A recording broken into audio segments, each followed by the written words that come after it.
Salut à toi et bienvenue sur la chaîne de Région et Terroir. Aujourd'hui, je t'emmène dans le canton de Vaud et plus précisément dans le charmant petit village de Crémin, sur la commune de Lucin. C'est ici, au cœur de la campagne vaudoise, que se trouve la ferme équestre de la Peyrère, un lieu empreint de calme et de passion, né d'une belle histoire de transmission familiale. Je te propose d'aller à la rencontre de Claudine Moser, qui, avec son mari et leurs 2 enfants, a transformé une vieille bâtisse en un domaine équestre vivant et accueillant. Ensemble, ils ont su créer bien plus qu'un simple lieu d'activité, une véritable philosophie de vie fondée sur la nature, l'accueil et la solidarité. Derrière chaque domaine se ressent une synergie inspirante où chacun apporte une pierre à l'édifice et puis est empreint de leur engagement. Alors si tout comme moi tu as envie de découvrir ce magnifique endroit et d'en apprendre plus sur cette belle aventure familiale, eh bien écoute, le plus simple, c'est qu'on aille à sa rencontre. C'est parti, suis-moi.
Salut Claudine. Salut Fritz. Ça va? Ça va bien toi? En tout cas, merci de nous recevoir. Mais avec grand plaisir, pas de problème. Dis-moi Claudine, est-ce que tu pourrais te présenter en quelques mots? Alors, je m'appelle Claudine Moser, je vis sur l'exploitation depuis 1979, depuis que j'ai marié monsieur Frédéric Moser, qui était sur l'exploitation, qui a hérité la Peyrère de ses parents, et on vit avec nos enfants, Patrice et Valérie, que tu auras l'occasion de rencontrer tout à l'heure. Et est-ce que tu pourrais nous raconter un petit peu l'historique de cette maison? Alors, on exploite cette maison, cette ferme depuis 1979, comme je l'ai dit. On avait une exploitation avec du bétail qu'on a dû abandonner en 2012 suite à la maladie auto-immune de mon mari. Et puis on s'est axé sur le tourisme rural en offrant des balades à cheval et à poney aux familles. Comme ça leur permet aussi de découvrir la région. Tout à fait, Ouais. tout à fait. Et puis ça, vous aviez la bâtisse comme ça, vous avez dû aussi vous rénover des choses. Et comment ça s'est passé? Alors on l'a hérité un peu en mauvais état, donc on l'a rénové au fil des ans avec mon mari, avec les enfants qui ont mis du leur, et puis avec leurs idées pour pouvoir rénover un petit peu aussi à leur façon. Donc c'est toute une synergie familiale, quoi. Tout à fait. Bah, c'est très joli en tout cas, ça vaut la peine. Oui. Et à qui s'adressent en fin de compte toutes ces balades et les activités que vous proposez ici? À tout le monde. À tout le monde, en famille, en groupe, entre amis, balades individuelles, les passeports vacances, centres d'animation, courses d'école, fondations avec diverses personnes. C'est ouvert à tout le monde, en fait. Parce que j'ai vu dans le site aussi comme quoi vous aviez des personnes avec aussi un problème de handicap qui peuvent aussi venir. Oui, tout à fait. On a même, mon mari a même fabriqué un montoir pour que ce soit beaucoup plus confortable pour les personnes qui ont un peu de peine pour monter sur les chevaux. Puis les chevaux sont habitués à venir se mettre contre l'escabeau pour qu'on puisse les enjamber plus facilement. Et puis qu'est-ce que tu trouves que ça apporte les chevaux, la relation entre les chevaux, les poneys et puis les gens qui viennent? L'apaisement.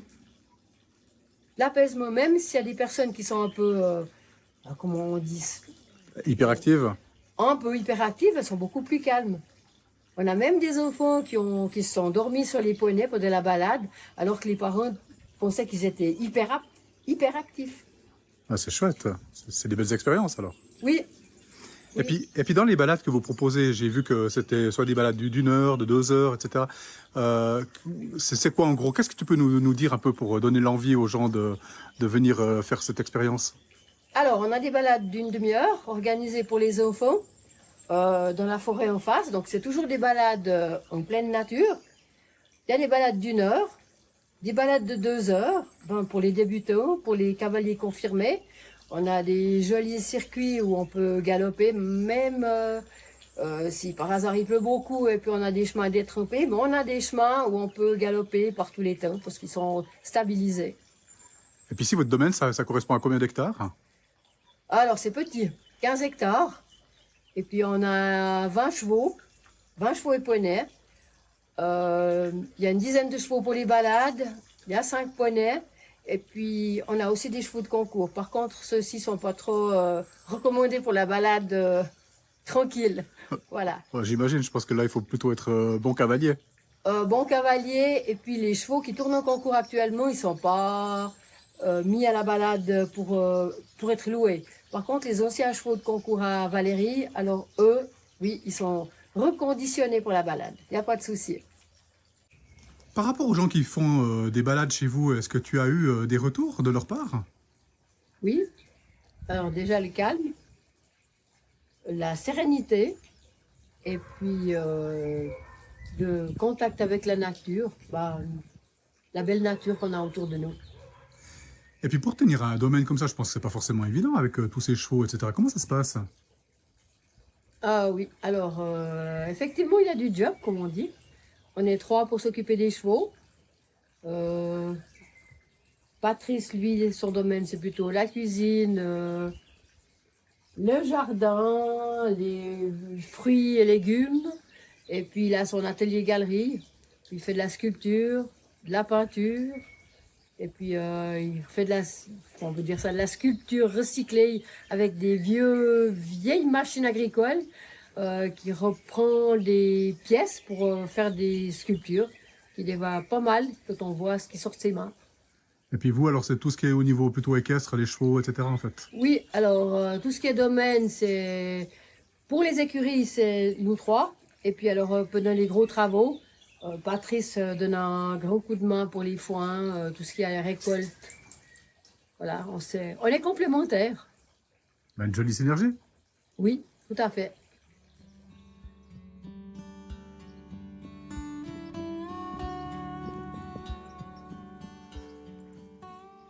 Salut Patrice. Hello, hello. Petite balade sur le domaine. Oui, dis donc, magnifique domaine d'ailleurs, Merci par beaucoup. ailleurs. Est-ce que tu aurais un petit moment pour que je te pose quelques questions? Oui, volontiers. On peut se poser ici. Bah, écoute, très volontiers.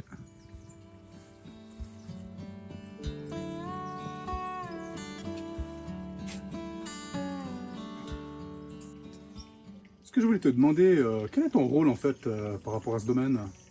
Alors, je travaille à 50% pour ma sœur. Je m'occupe du domaine de l'entretien et aussi des balades également. Je m'occupe des groupes quand il y a des grands groupes, quand elle a besoin d'aide. Elle m'appelle et puis je suis toujours disponible pour elle. Et en parallèle, je m'occupe des jardins. On a un jardin avec des herbes aromatiques qu'on fait sécher en partie. Et puis le jardin du bas qui est plutôt aubergines, tomates. Je fais des sauces. Le domaine tourne en autarcie.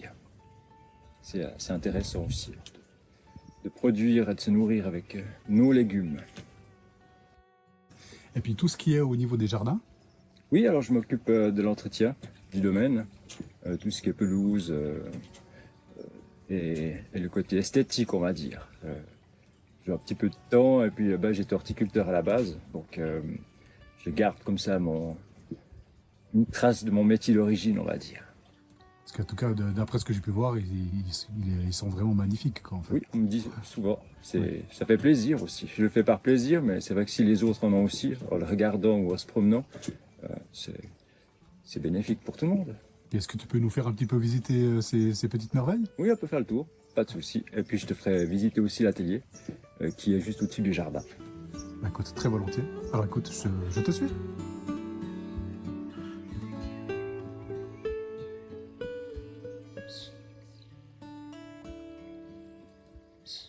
Je te laisse me suivre et cheminer au milieu des encolilles.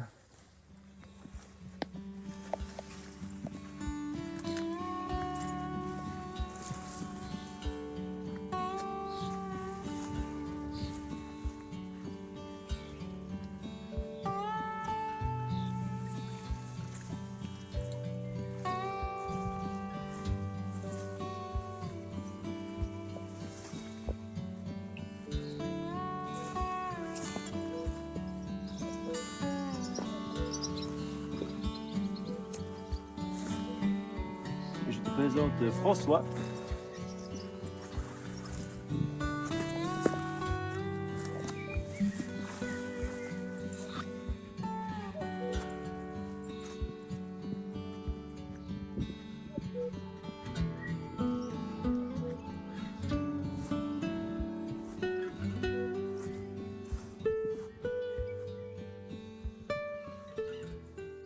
Le jardin potager qui nous permet d'être en autonomie avec ce que ma famille appelle les envahisseurs.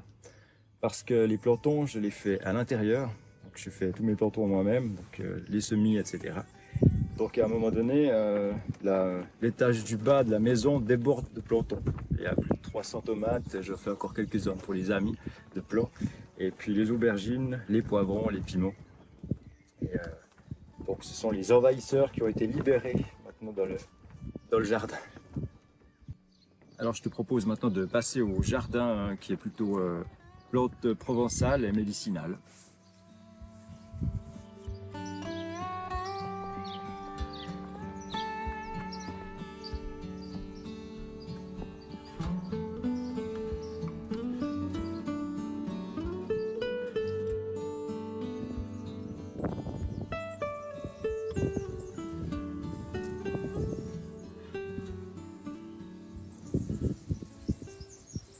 Donc le jardin plutôt aromatique, avec le thym, le romarin, les classiques origan qui sont séchés aussi sur place et puis qui nous servent tout au long de l'année pour les petits plats. Tu découvres aussi l'atelier et puis si tu veux on peut faire un petit saut. Écoute, volontiers.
quelques petites pièces qui ne sont pas le principal de mes créations, mais des cadeaux toujours bienvenus pour Noël, par exemple. Le travail en cours, les travaux en cours, on a dit. J'ai toujours plusieurs créations qui sont en même temps sur le feu, on va dire. Le côté floral qui persiste jusque dans l'atelier. Un petit peu d'abstrait, mais quand même avec quelques touches figuratives.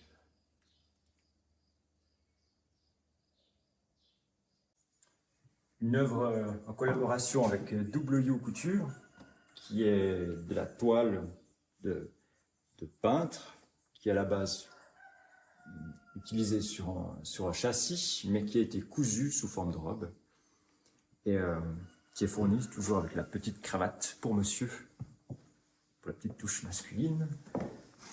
Des petites œuvres que tu verras aussi plus loin, plutôt musicales. La petite collection orchidéenne. Et puis des supports visuels pour ma tatoueuse. À la place de faire un petit croquis, je lui ai fait les tableaux.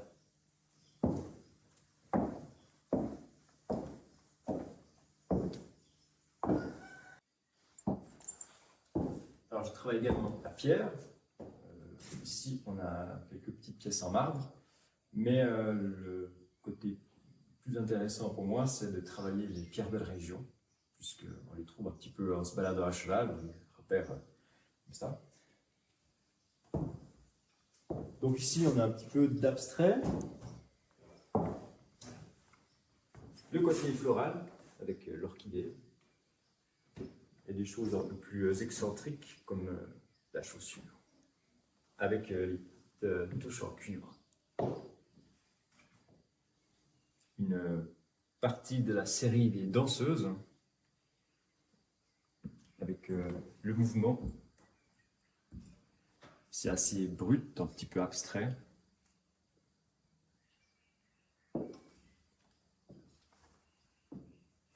Toujours quelques instruments.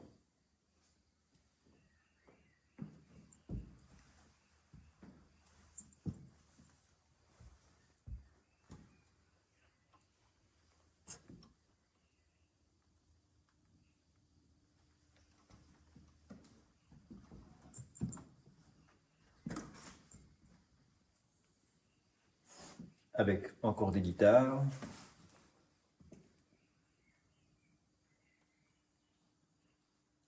La planche à roulettes qui est elle aussi y a passé.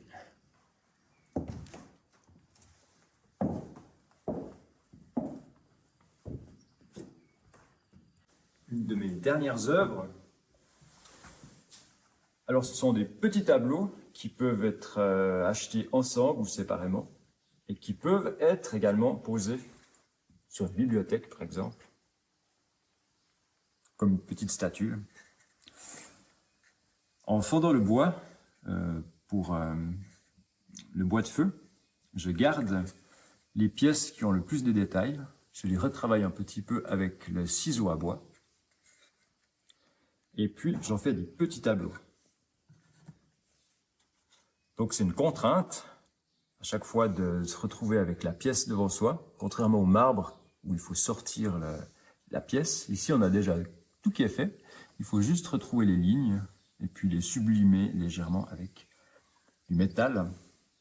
Comme ici, on a essentiellement du cuivre. Et puis j'utilise les chutes des cadres. Je m'occupe aussi de l'encadrement de mes tableaux et ceux des amis. Donc les chutes sont généralement utilisées pour les petites pièces. On a la possibilité aussi de faire une table, de mettre un plateau en verre par-dessus, ce qui est assez sympathique et très original.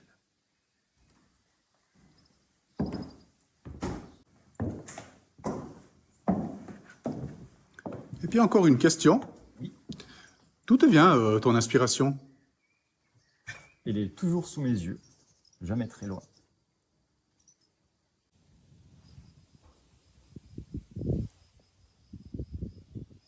l'atelier où tout se passe, les encadrements, le travail que j'effectue avec le métal, donc la soudure, et puis à l'extérieur, je donne vie aux pierres de la région ou au marbre éventuellement, et puis que je dispose un petit peu autour du domaine pour donner un petit peu de cachet. Et puis petite commande, les bassins à oiseaux. C'est aussi la pierre de la région, c'est la dame qui a choisi le caillou, et puis je le travaille. Voilà, d'autres petites créations qui sont en cours aussi, toujours. Dans ta galerie, j'ai vu qu'il y avait des œuvres qui étaient exposées dont tu n'as pas parlé. Oui, alors je fais des collaborations avec des amis essentiellement qui sont de passage ou qui me demandent de l'aide pour certains petits travaux comme l'encadrement. Et puis quand ils ont besoin d'un petit espace, je les expose volontiers. Et puis, est-ce que maintenant, au niveau du domaine, est-ce que vous avez des interactions avec des gens de l'extérieur pour faire des expositions ou ce genre de choses? Oui, tout à fait. Comme demain, nous aurons un petit une vinothèque qui va venir pour une dégustation. Donc, je profite de faire une petite exposition en même temps. Et puis ça fait venir leurs clients, mes clients. C'est une petite découverte à chaque fois. Une jolie interaction? Toujours, oui, c'est sympa. Salut Valérie! Mais salut! Est-ce que tu aurais un petit moment pour que je te pose quelques questions? Oui, bien sûr. Je voulais te demander par rapport au domaine, quel est ton rôle? Mon rôle, alors c'est essentiellement toute la partie équestre. Donc m'occuper des chevaux, gérer les balades, former aussi les chevaux, les jeunes chevaux, ou les former pour les balades ou les concours. Et m'occuper surtout des balades avec l'aide de mes parents et de mon frère quand il y a beaucoup de clients. Concernant les balades, quel genre de balade vous proposez ou plutôt à quel genre de personnes ça s'adresse? À tous les cavaliers, enfin tout niveau, débutants, avancés, famille, c'est vraiment pour tout le monde. Donc pour ceux qui savent monter et ceux qui ne savent pas du tout. Et puis c'est à partir de quel âge? À partir de 3 ans.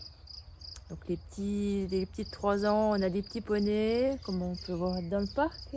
On les prend à pied, on les tient, on va à pied dans la forêt et on fait des petites balades en pleine nature. Et en ce qui concerne l'entretien des chevaux, comment ça se passe une journée? Alors on commence par faire les box, on entretient les écuries, on nettoie, on s'occupe des chevaux. Une partie vont déjà dans les parcs le matin.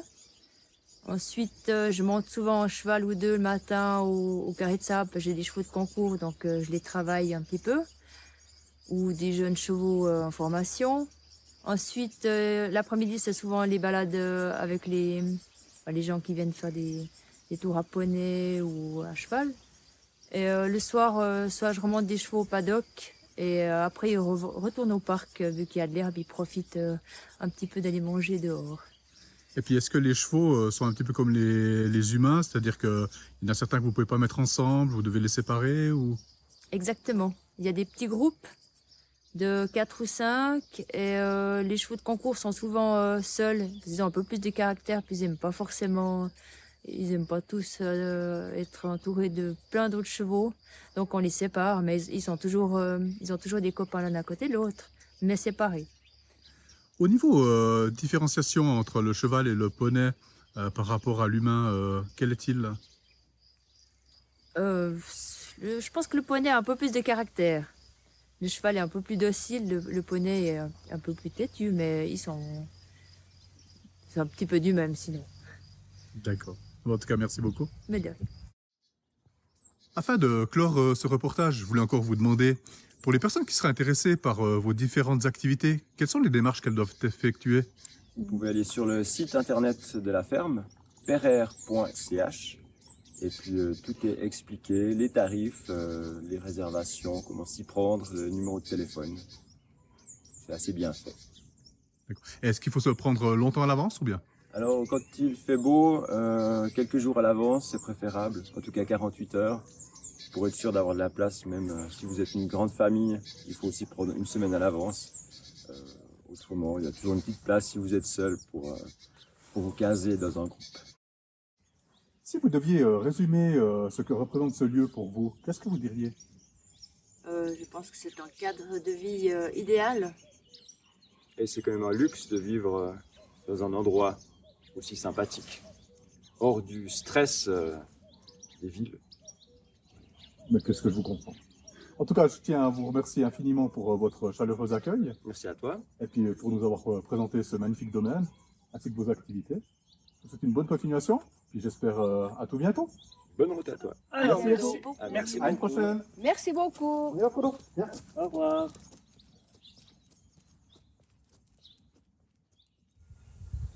Voilà, nous arrivons à la fin de ce reportage. Je tiens à remercier très chaleureusement Claudine Moser ainsi que son mari Frédéric et leurs 2 enfants, Valérie et Patrice, pour leur chaleureux accueil, ainsi que pour nous avoir permis de découvrir leur magnifique domaine et de nous avoir partagé cette belle aventure familiale. J'espère que tu auras apprécié cette vidéo.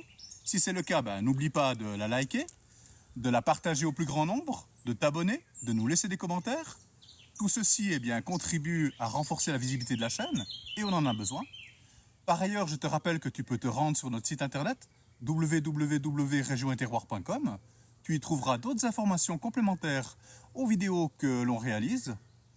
Je t'invite également à me faire part de tes suggestions ou de me soumettre un artisan que tu connais et qui vaudrait la peine d'être mis en avant par le biais d'un reportage vidéo. Pour ceci, tu peux tout simplement m'écrire à info@regioneterroir.com. En attendant la prochaine aventure, qu'est-ce qu'on leur dit, Frodo? On te dit ciao, wouf, et à la prochaine. Prends soin de toi.